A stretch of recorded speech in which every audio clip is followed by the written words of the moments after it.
Assalamualaikum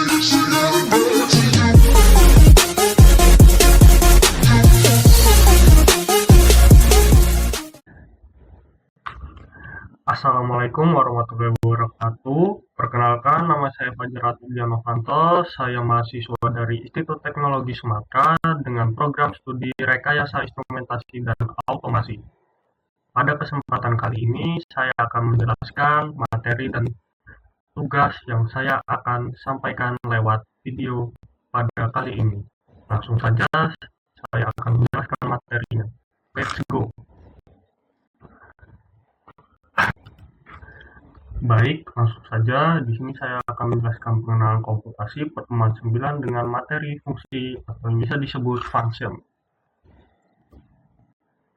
Next, tujuan pembelajaran pada kali ini, setelah mengikuti pertemuan ini, mahasiswa diharapkan mampu menjelaskan konsep fungsi, memahami skop variabel, membuat fungsi dengan return, dan memecah masalah jadi submasalah. Next, apa itu fungsi? Fungsi adalah blok kode yang diberi nama dan dapat dipanggil berulang kali. Fungsi membantu kita, pertama, menghemat kode don't refer to self atau DRY. Yang kedua, mengorganisir kode agar rapi. Di sini ada analoginya, yaitu vending machine. Dengan input, uang, tambah kode produk. Jadi, kita bisa pilih menu, kayak nomor 1 itu minuman, kedua makanan, ketiga minuman lagi, dan seterusnya. Dan ini bisa dilakukan berulang kali dengan proses fungsi, dan outputnya keluarlah jadi minuman atau makanan. Next, keuntungan fungsi reusable, kode dapat dipanggil berkali-kali tanpa perlu menulis ulang. Maintainable, mudah diperbaiki dan dikembangkan. Modular, program terbagi menjadi bagian-bagian kecil yang terorganisir. Shareable, dapat digunakan program lain. Next, cara mendefinisikan fungsi. Pertama-tama di sini saya akan menjelaskan apa sih itu def. Jadi def itu singkatan dari define yang digunakan untuk mendefinisikan atau membuat sebuah fungsi. Jelas ya, di sini ada nama fungsinya dan dalam kurung parameter, blok kode perintah, return hasil opsional. Def sama dengan keyword untuk mendefinisikan fungsi. Nama underscore fungsi ini identifier unik, parameternya input itu opsional, return output opsional juga. Langkah-langkahnya, tulis keyword def, beri nama fungsi, tentukan parameter jika ada, tulis blok kode dengan indentasi, dan gunakan return jika perlu. Next, contoh fungsi sederhana. Jadi di sini ada dua contohnya ya, fungsi tanpa parameter dan fungsi dengan return. Fungsi tanpa parameter ini seperti yang ada di gambar ini, def, sapa dunia, print, di print jadi halo dunia, memanggil fungsi di sapa dunia, outputnya halo dunia. Itu fungsi ini tidak menerima input dan tidak mengembalikan nilai. Contoh kedua, fungsi dengan return, def kuadrat, return x kali x, memanggil dan menggunakan hasilnya itu kuadrat, print hasilnya dari outputnya 25.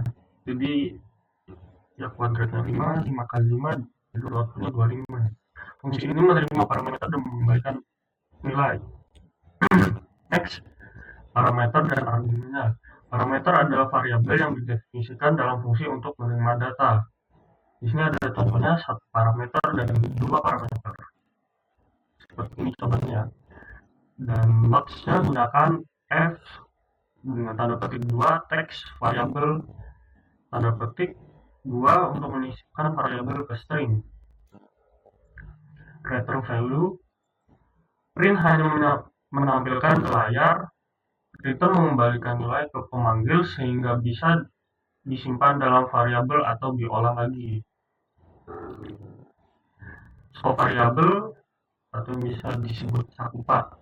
Di sini ada dua contohnya. Global scope dibuat di luar fungsi bisa diakses di mana saja. Kalau local scope itu dibuat di dalam fungsi hanya hidup di dalam fungsi saja.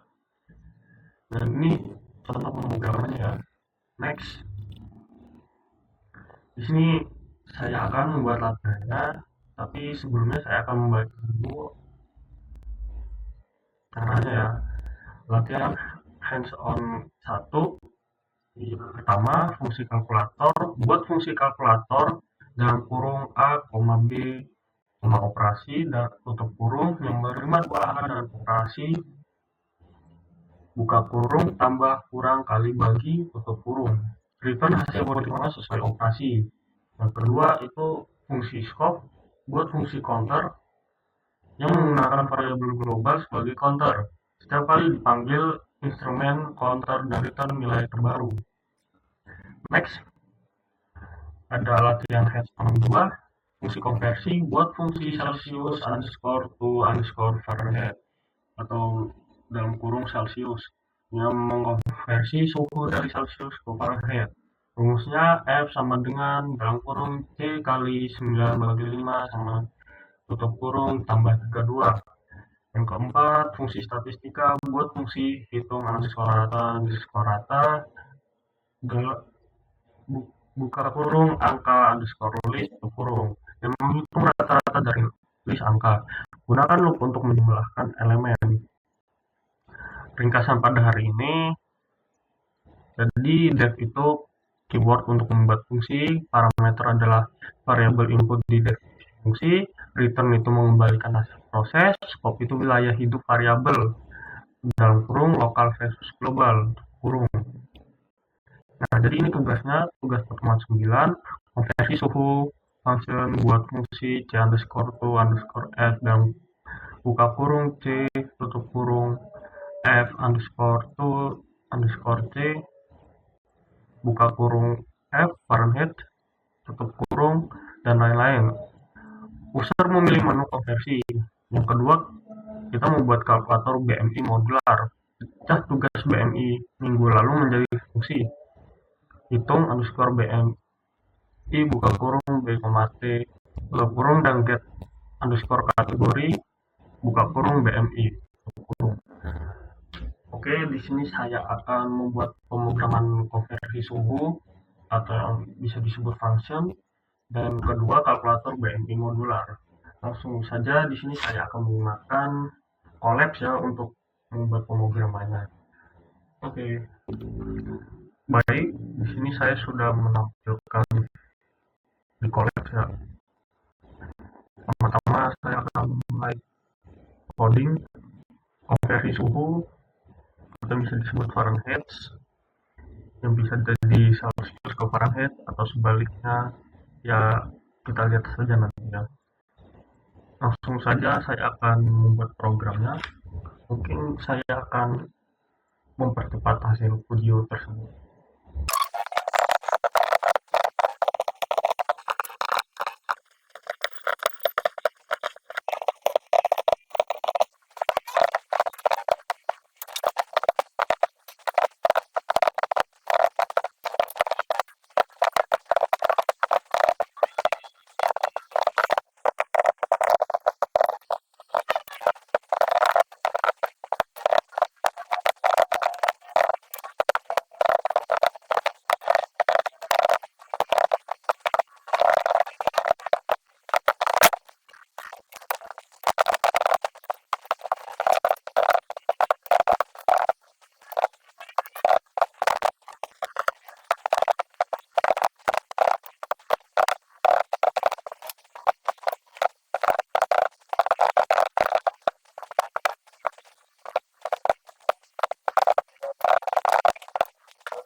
Two hours later.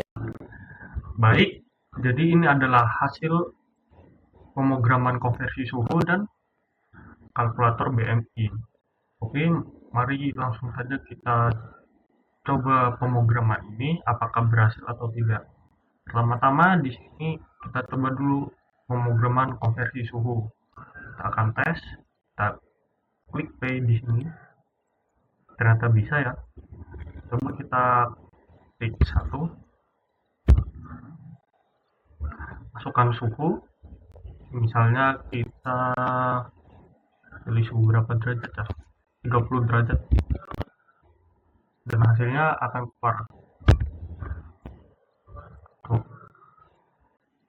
Konversi suhu, kita tadi pilih nomor 1 Celsius ke Fahrenheit, pilih menunya nomor 1, masukkan suhunya 32 derajat, dan hasilnya 89,6 Fahrenheit. Dan di sini kita coba satu lagi ya, kita pilih nomor 2, masukkan suhu, kita suhunya berapa, 50 ya, 50,2 dah. Jadi berapakah hasilnya? Hasilnya tuh 10,1112 derajat Celcius. Jadi pemrograman ini berhasil ya. Next. Selanjutnya kita menghitung kalkulator BMI ya. Coba kita jalankan pemrogramannya. Kita klik. Masukkan berat badan, misalkan berat badan saya ada di 70. Tinggi badan saya ada di 178. Jadi hasilnya saya termasuk kategori kurus ya. Jadi ini berhasil ya pemrogramannya ya. Jadi sampai sini saja ya. Baik, terima kasih. Mohon maaf jika ada kesalahan yang saya buat dalam tutorial ini. Saya akhiri. Wassalamualaikum warahmatullahi wabarakatuh. See you.